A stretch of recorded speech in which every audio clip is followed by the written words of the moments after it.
আচ্ছা, তো আমরা অপারেটর নিয়ে কথা বলেছিলাম, তারপরে সুডোকোড নিয়ে কথা বলেছিলাম আগের পর্বে।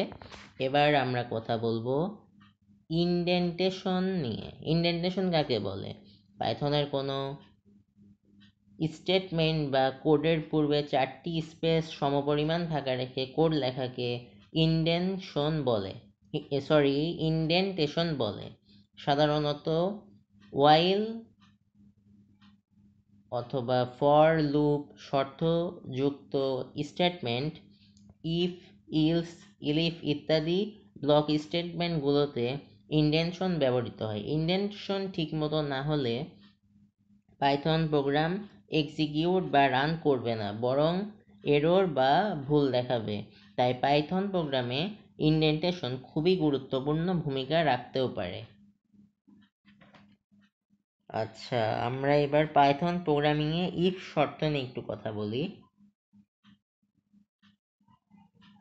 পাইথন প্রোগ্রামিংয়ে ইফ লিখে ভ্যালুতে শর্ত দিলে প্রোগ্রাম যাচাই করবে সেই শর্ত পূরণ হয়েছে কি না।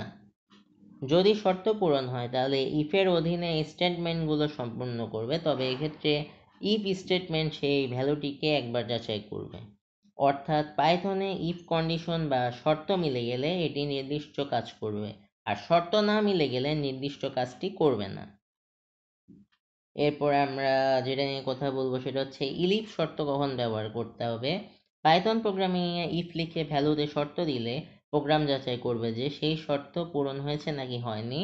আমরা তো আগেও জানলাম এই বিষয়ে। যদি শর্ত পূরণ হয় তাহলে ইফের অধীনে স্টেটমেন্টগুলো সম্পন্ন করবে, তবে এক্ষেত্রে ইফ স্টেটমেন্ট সেই ভ্যালুটিকে একবার যাচাই করবে।